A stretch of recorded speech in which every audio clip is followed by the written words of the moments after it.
क्या सरकार के लाडले, मोदी सरकार के चहेते, हर राजनेता के दुलारे, हर मंत्री के करीबी पॉडकास्टर रणवीर अलाहाबादिया, जिनको बियर बाइसेप्स भी कहा जाता है, वो एक परवर्टेड कंटेंट क्रिएटर हैं। यानी कि क्या वो एक अश्लील कंटेंट क्रिएटर हैं। उन्होंने कुछ बातें बोली जिस बातों के बाद अब बहुत सारे ऐसे लोग जो एक वक्त कभी हो सकता है उनके साथ भी दिखते हों, वो उनको अश्लील बोलने पर उतर आए। ऐसा क्यों हुआ? एक ऐसा पॉडकास्टर जो धर्म पर पॉडकास्ट करता है, जो जियोपॉलिटिक्स पर पॉडकास्ट करता है, हर मंत्री से बात कर रहा है, हर मंत्री के करीब जाने की कोशिश कर रहा है, मंत्री मरे चले जा रहे हैं बात करने के लिए, एक के बाद एक मंत्रियों से इनकी बातचीत, भूत प्रेत के बारे में बात हो रही है, इल्यूमिनाटी के बारे में बात हो रही है। एक ऐसा इंसान जो हेल्थ के बारे में भी बात कर रहा है, लाइफस्टाइल के बारे में भी बात कर रहा है, वो अश्लील कंटेंट क्रिएटर कैसे बन गया है? और अब बात इतनी कैसे बिगड़ गई है कि धीरे धीरे करके लोग ये बोलने पर मजबूर हैं कि कंटेंट के लिए कुछ भी। क्या है पूरा मामला, आइए आपको बताते हैं। नमस्कार, मेरा नाम है संकेत उपाध्याय और आप देख रहे हैं इशारों इशारों में। ये आर्टिकल है जो आप देख सकते हैं फ्री प्रेस जर्नल अखबार का, जिसका शीर्षक है meet perverted creators. Nilesh Mishra आप जानते हैं, स्लो मूवमेंट चलाते हैं लखनऊ के मोहान से। वो तमाम लोगों के इंटरव्यू करते हैं, उनकी एक शैली है अलग कंटेंट क्रिएट करने की। तो वो रणवीर अलाहाबादिया को कहते हैं मीट परवर्टेड क्रिएटर्स, यानी कि मिलिए अश्लील कंटेंट क्रिएटर्स से। ये उन्होंने बोला क्योंकि रणवीर अलाहाबादिया, जो बियर बाइसेप्स के नाम से जाना जाते हैं, वो एक और कंटेंट क्रिएटर जिनका नाम था समय रायना, उनका एक कार्यक्रम है इंडियाज गॉट लेटेंट। उसमें ये और तमाम और कंटेंट क्रिएटर्स जो हंसी मजाक करते हैं वो वहाँ पर मौजूद थे। इसमें रणवीर अलाहाबादिया हैं, समय रायना हैं, एक यूट्यूबर हैं आशीष छंचलानी वो हैं, अपूर्वा मुखीजा हैं, known as the rebel kid, ये सब लोग वहाँ पर मौजूद थे। एक मंच था, एक ऑफलाइन इवेंट था जिसमें कैमरे भी थे और रिकॉर्डिंग भी हो रही थी। अब इस रिकॉर्डिंग में कथित रूप से, क्योंकि हमें नहीं मालूम है कि ये सही है या गलत है, क्योंकि ये सोशल मीडिया पर इसका प्रचलन है, सोशल मीडिया पर ये सर्कुलेट हो रहा है, तो हमको पत्रकार होने के नाते हम लोग क्या हैं कि द रेड माइक में हम लोग कंटेंट क्रिएटर नहीं हैं, ये क्लैरिटी हमको है। बहुत सारे जर्नलिस्ट को भी ये गफलत पाल लेते हैं वो कि हम कंटेंट क्रिएटर हैं। एक पत्रकार और एक कंटेंट क्रिएटर में बेसिक फ़र्क यही होता है। एक कंटेंट क्रिएटर कुछ भी बोल के निकल सकता है कंटेंट क्रिएट करने के नाम पर। एक पत्रकार को पत्रकारिता की मर्यादा के दायरे से बंधे रहना पड़ेगा। तो इस लिहाज से रणवीर अलाहाबादिया ने कथित रूप से अपने वीडियो में जो बोला है उसमें उनसे कुछ तो सवाल पूछा गया, तो वो किसी की ट्रोलिंग कर रहे थे और ट्रोलिंग करते वक्त वो अंग्रेजी भाषा में कहते हैं, would you rather watch your parents have sex for the rest of your life और join in once and stop it forever. ये कथित रूप से उन्होंने बोला है। वो वीडियो हम आपको नहीं दिखाएंगे, वो नहीं दिखाएंगे, ना हमारे पास इजाज़त है और ना ही हम वो दिखाना चाहते हैं। On the face of it ये बात फूहड़ है, ये बात घटिया है। हिंदी में समझा दूं कि वो क्या कथित रूप से कह रहे हैं। वो ये कहते हैं कि क्या आप अपने माता और पिता को जीवन भर यौन संबंध करते हुए देखना चाहते हैं या उनकी क्रिया में शामिल होकर के इसको हमेशा के लिए रोक देना चाहते हैं? ये कथित रूप से ये इंसान क्या कहना चाह रहा है? क्या है ये थॉट प्रोसेस? क्या है ये? कंटेंट के लिए कुछ भी बोल जाएंगे, कुछ भी, किसी भी हद तक चले जाएंगे। और ये वो जब आप हिंदुत्व पर अपने पॉडकास्ट में कमेंट्री कर रहे हैं, आप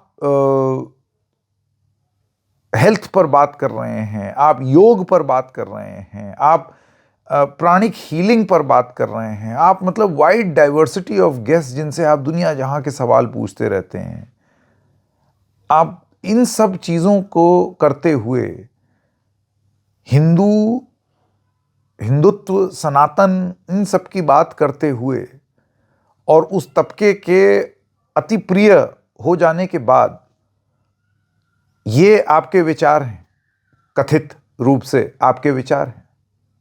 आइए आपको बताते हैं कि इस बयान पर प्रतिक्रिया क्या आई। इस पर पत्रकार और लेखक नीलेश मिश्रा, जैसे कि मैंने आपको बताया, उनका एक ट्वीट है।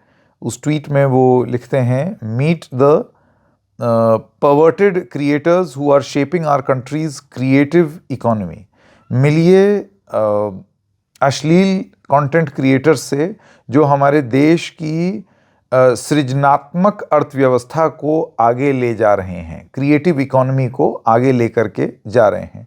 I am sure each one has a following of millions. मैं समझ सकता हूं कि इसमें हर किसी के पास लाखों में फॉलोअर्स होंगे। This content is not designated as adult content. ये जो सामग्री है इसमें कहीं भी ये नहीं लिखा है कि ये एडल्ट कंटेंट है। It can be seen with ease even by a child if the algorithm takes him or her there. Computer की एल्गोरिदम अगर आपको ले करके जाएगी तो कोई बच्चा भी स्क्रॉल करते हुए इस चीज़ को देख लेगा। द क्रिएटर्स और the platform have zero sense of responsibility. In creators में और ये जो मंच है जहाँ पर ये कार्यक्रम हो रहा है, इनको बिल्कुल भी अपनी जिम्मेदारी का एहसास नहीं है। I am not surprised at all that 4 people at the desk and lots in the audience celebrated this and had a great laugh. मैं बिल्कुल भी अचंभित नहीं हूँ कि 4 लोग जो मेज़ पर बैठे हुए थे और ऑडियंस में जो लोग बैठे हुए थे उनको बड़ा मज़ा आ रहा था। आप देखिए, क्रिएटिव यानी कि सृजनात्मक अर्थव्यवस्था का आलम यह है कि ये जो भी कार्यक्रम है जिसमें ये फूहड़ता, कथित रूप से फूहड़ता हो रही है, उसमें एक स्पॉन्सर भी है। मेज़ पर लोग इस चीज़ के लिए पैसा दे रहे हैं, आप वहाँ जा भी रहे हैं, लोगों को बहुत फनी भी लग रहा है ये बोली हुई बात, कोई आपत्ति भी नहीं कर रहा है। क्यों? संभवतः ये लोग पैसे दे करके टिकट पे वहाँ गए होंगे और ये हीरो हैं, यूथ आइकॉन हैं। एल्विश यादव, रणवीर अलाहाबादिया, इस सब किस्म के लोग जिस तरीके की बातें बोलते हैं, फूहड़ हरकत करते हैं, ये इस देश के यूथ आइकन हैं।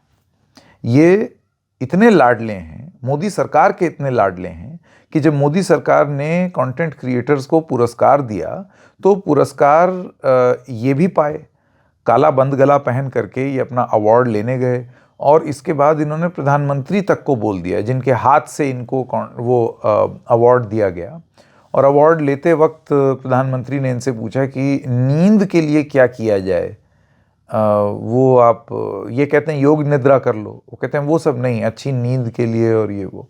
सुनिए वो बातचीत जिससे आपको एक अंदाज़ा मिलेगा कि कैसे ये सरकार के बहुत करीब हो गए थे और सरकार या तो इनका इस्तेमाल कर रही थी इनकी लोकप्रियता का, या फिर उनको अच्छा लगता है कि इस तरीके के टैलेंट को प्रमोट किया जाए और मंत्री दर मंत्री, चाहे वो एस जयशंकर हों, चाहे वो नितिन गडकरी हों, चाहे वो और भी तमाम मंत्री हों जैसे कि पीयूष गोयल, आप नाम लीजिए, और केंद्र सरकार के सब मंत्री इनके मंच में जा करके अपनी अपनी बात कह करके आए थे। तो प्रधानमंत्री से उनका संवाद किस तरीके का हुआ वो ज़रा सुनिए।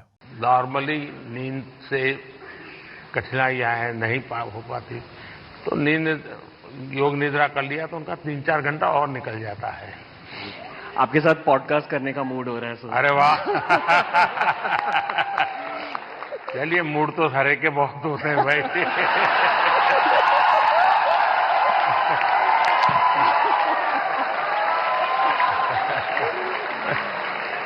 All the best. मेरा आपका पॉडकास्ट करने का मूड कर रहा है, मूड कथित रूप से अश्लीलता करने का भी हो गया।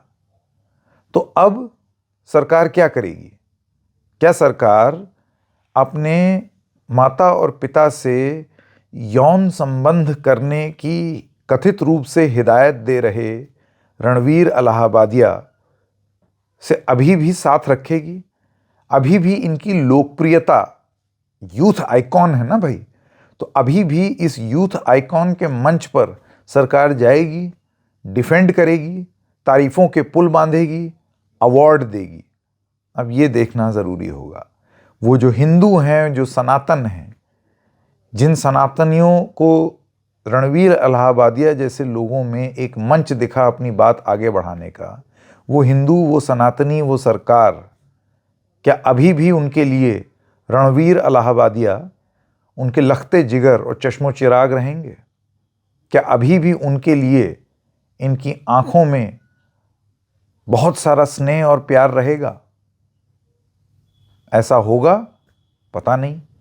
लेकिन आपको क्या लगता है? मेरा ऐसा मानना है कि ये यूथ आइकन भले ही हो गए हों, लेकिन इस देश का यूथ ऐसा नहीं है। इस देश का युवा वर्ग को भी ये बात क्रिंज वर्दी लगी होगी, घटिया लगी होगी, फूहड़ लगी होगी, क्योंकि ये बात सलीके की है ही नहीं, किसी भी संदर्भ में कही गई हो। अब देखना होगा स्पष्टीकरण क्या आता है। बात फूहड़ थी, and in 100% agreement with Nilesh Mishra, ये अश्लील कंटेंट क्रिएटर्स हैं। Meet the perverted content creators of this country. इशारों में फिलहाल इतना ही। हम फिर मिलेंगे किसी और मुद्दे के साथ। ये एक पत्रकारिता का मंच है, यहां पत्रकारिता होगी, बात वो होगी जो सही हो, लोकप्रिय नहीं। लोकप्रियता के लिए है ना ये अश्लील कंटेंट क्रिएटर्स। फिर मिलेंगे, तब तक के लिए नमस्कार।